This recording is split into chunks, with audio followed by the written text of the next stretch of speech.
Welcome back to Hot Topics TV again, everybody. If you've never been here before, just go ahead and hit that subscribe button. Click the bell next to the subscribe button so you are notified every time a new video goes up on Hot Topics TV. Alright, then let's get right into this topic. So, YNW Bortlen. By the way, YNW Bortlen's real name is Cortlen Henry. Cortlen, not Bortlen as in Bortlen. This is information for the people who do not know. So he has been pledged to the Bloods gang, so he is a Blood, and a typical thing that Bloods do is they remove the C, because C represents Crips, and they will call themselves stuff like Crip Killers, or they will say stuff like Bortlen instead of Cortlen. They will say stuff like I'm going to the Brib instead of saying I'm going to the Crib. You know what I'm saying? So they remove that first letter if it's a B and put a C and put a B in front of it. Anyhow, why did YNW Bortlen get released? We're going to talk about that in a minute. But first, let's say Bortlen showed up in court. And he showed up in court looking pretty worried. If you checked his demeanor when he walked into that courtroom, he walked into that courtroom looking like I might not be walking up out of here, because the judge could actually say, you know what, from this point forward, just stay right here. At the same time, YNW Melly must be very resentful that Bortlen is out. I mean, they were picked up on the same charges, right? Or the same charge, the double homicide of their former friends or their friends. And he gets to walk before trial, and I'm still sitting in here. Why? Well, let's answer that question first, right? So some people get some clarity as to what this is about. So the intrigue behind YNW Bortlen's release. Now, if you're wondering why YNW Bortlen gets released, here's an in-depth look at why he was released. His real name is Cortlen Henry, and he was released from jail in May of 2023. May 23rd of 2023 to be exact. Now, this is right before the trial began, right?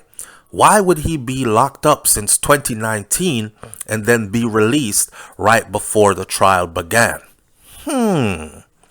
Is he working with the people? As in the police, the prosecution? Is he the smoking gun? Are they saving him for last? Right now, the prosecution is pulling everything out of their bag, right, to try to get a conviction on YNW Melly. They also have the death penalty on the table. Let's not forget, in the state of Florida, the law has changed. So the death penalty, only thing that's required is 8 of the 12 jurors saying yay. If 8 of 12 says yes, it's a go. It used to be 12 of 12. A unanimous decision was needed, but not anymore.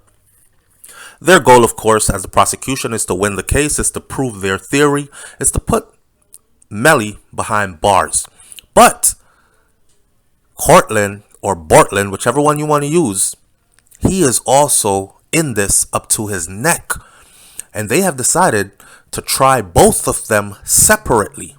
Now, these guys have not had contact with each other. They're not allowed to be in touch with each other. And they're going to be tried in separate cases. Melly's case is going right now. Bortlen case is coming next. And as you can see, Melly's lawyer, his job is to get his client off. Bortlen is not his client. Melly is. So he has already went into court and insinuated, or more than insinuated, but clearly said that Bortlen is the one that they should be looking at as the killer, because he's the one that showed up to the hospital with the 2 dead bodies. He is the one that had gunshot residue on his hands. He is the one that drove the vehicle. He is the one that, and he kept on going. He is the one. He is the one. Let me tell you, this is going to come down to 2 friends who swore to stick it out. Somebody is going to have to tell or roll over or turn on somebody in order to save themselves. Make no mistake about it. They are not going to be walking away from this case. So Bortlen was arrested alongside YNW Melly in 2019. The charges were 2 counts of first-degree murder and 2 counts of accessory after the fact, tied to the deaths of YNW Juvie and YNW Sack Chaser. They're friends. Now, in April of 2023, Bortlen's bond was revoked. April of 2023, his bond was revoked due to the violation of his pre-trial release conditions. So they let him out, and what did he do? The man went to a strip club, young and feeling like, I've been locked up forever. I need to see titties and ass. And he went to a strip club. And it is said that he went to other unauthorized businesses. This made the court have to intervene. So, despite this setback, Bortlen's attorney, John M. Phillips, he went to court and he argued that these were minor infractions. He didn't do anything big. He wasn't putting anybody in danger. He wasn't like out here throwing up gang signs and doing drive-bys. He just went to a strip club. Come on. And he went to another place where he wasn't supposed to go. Okay. But he wasn't hurting anyone. He pushed the point. He kept on saying that, why did YNW Bortlen get released? And it was because Bortlen had not shown any threat to the community's safety. He is harmless. He wasn't doing anything to anybody. Well, the judge took all that into consideration, and a new bond hearing was granted due to that argument that was put up by his attorney, Bortlen's attorney. And Bortlen was released, again, after his family posted a new bond, and the new bond was set at $1 million. Yes, his family is riding with him. Don't know how they come up with the money, but obviously they got it. They probably put up some properties or whatever else. This is a double homicide case, a $1 million bond, and trial pending. In a trial which he looks very guilty. I'm thinking his family is probably like, man, we want to spend as much time with you as possible, because even us know that you're going to be going away for a while. Or maybe his family is at home saying to him, Cortlen, you better tell them what happened. You helped him cover it up. Don't take this fall for this guy. Don't let this be no loyalty stuff and you end up doing a life sentence behind it. So now he is conflicted. He is home. And I know, right? Being home, somebody is like, being home is better than being in jail. Of course it is. But being home, locked in the house 24/7, you have no room to move. It starts to get boring and tiring and starts to feel like the walls in your house are closing in on you. So he is asking for some more freedom. He wants to go to church and he wants to go to work, meaning he wants to travel. Because if somebody said, you got a show in South Carolina, he's going to ask the judge, hey, I have permission, right? Yeah, because you said I could travel for work. So I'm off to South Carolina. Now, under that, there's speculations already. He is asking for permission to be able to go to church, to get out of the house, basically. Go to church. Going to church is going to make him look good. This is what his latest appearance in court was about. Going to church is going to make him look good. He's a godly person. He's seeking God in his time of needs, right? Put that in the jury's mind. And then him traveling for work, people are like, he's going to run. He knows he's going to prison for a long time, even if it comes down that it's proven that Melly did the killing. He was there and he helped to cover it up.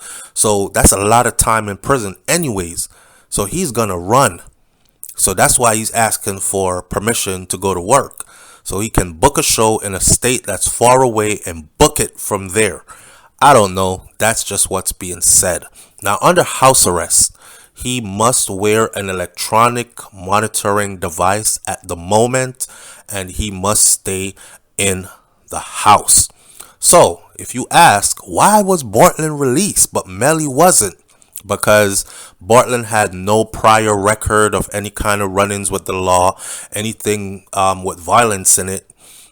Melly did. Remember, Melly had shot at a couple of guys before at a school, right? So Melly has other things on his record, other run-ins with the law leading up to this. In Bortlen's case, the judge considered Bortlen's violations minor. Bortlen was seen by the judge as not being a threat to the community, and his family actually managed to post the new $1 million bond to get him out. Of course, a lot of people are saying, nah, because of the time which he was released too close to when trial started, which has a lot of people thinking he might have struck a deal with the prosecution to get less time for himself if he could roll over on Melly and tell. Now, this has got to be like driving Melly crazy. You see Bortlen come to court. He got a fresh fade on the sides. His dreads look like they're well taken care of. If you look at Melly's dreads, they look like they're growing into wicks, or they're just combining together because they're not being, parted and twisted and like taken care of and stuff. He's not looking like himself, like Pretty Boy Melly kind of look.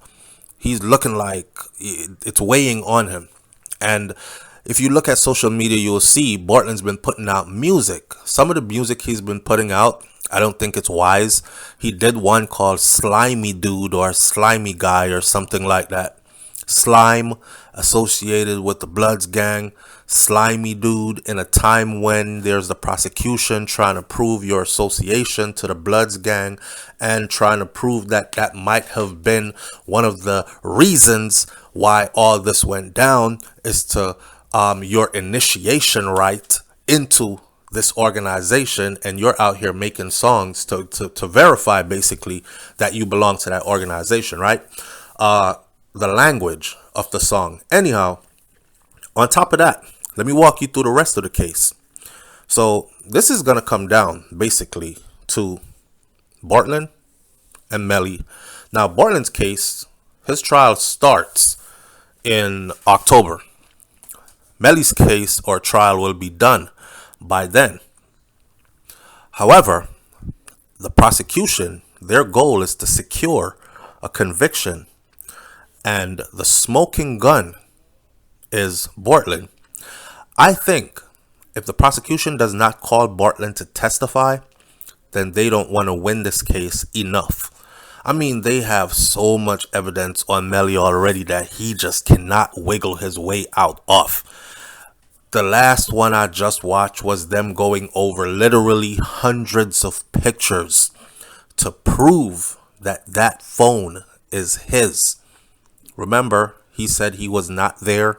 He was not at the murder scene. He was not with them that night. Then the video footage came out from the studio as they left the studio recording session, showing him, Melly, getting into the car with them, leaving the studio. So that was debunked. That was a lie. And this is one of the reasons he's in custody.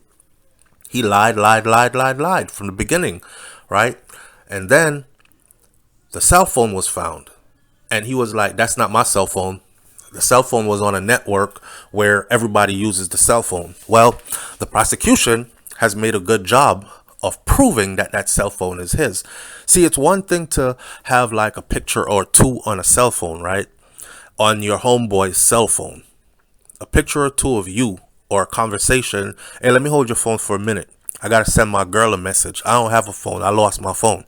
And your homie goes, okay, here's your phone. Here's the phone. Use it. And you send a message.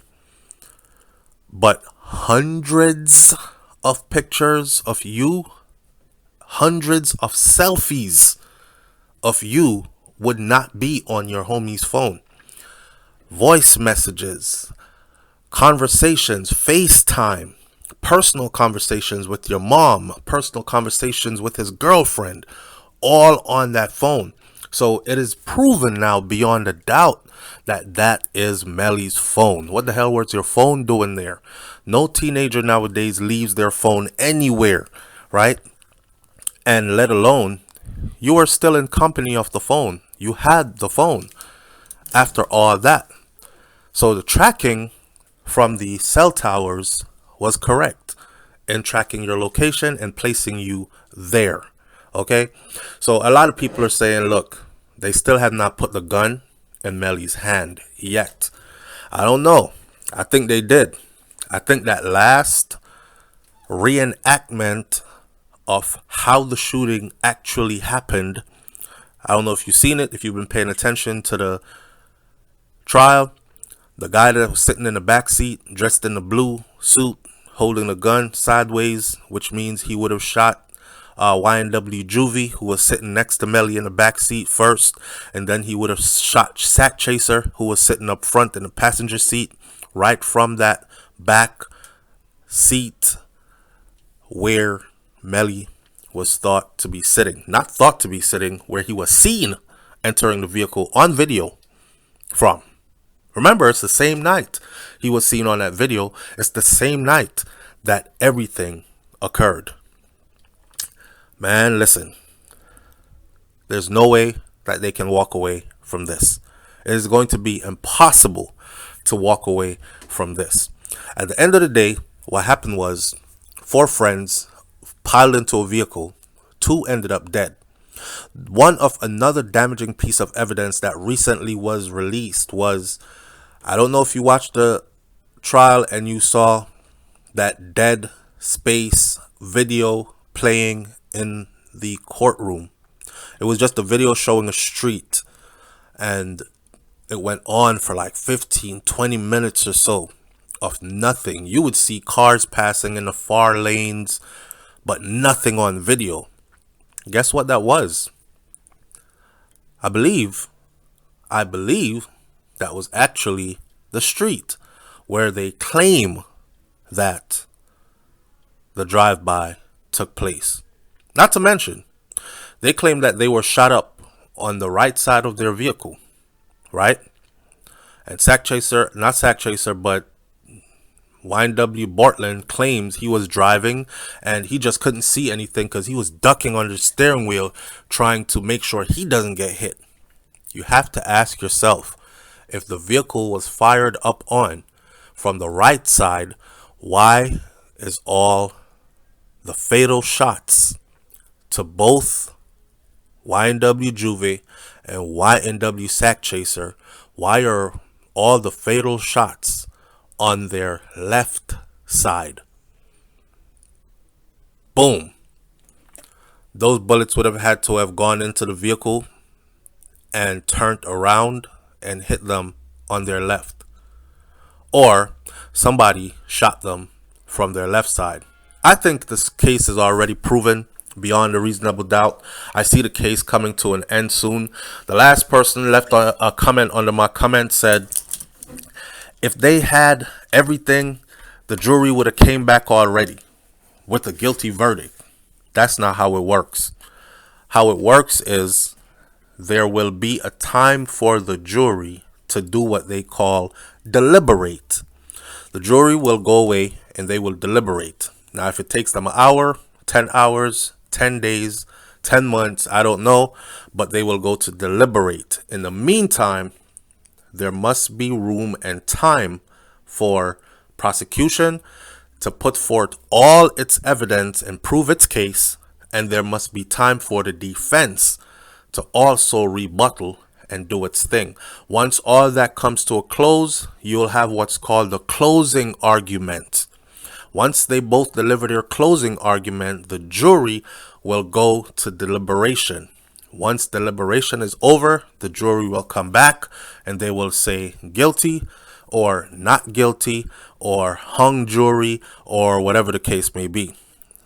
I can almost bet, if I was a betting man, that Melly, his case is going to end in a guilty. But I also believe that Bortlen is going to blow the lid off this thing and say exactly what happened.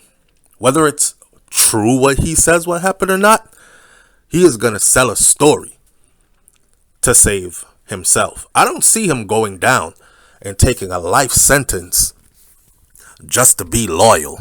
But you got to keep in mind, gang business is in effect. So if he tells on Melly,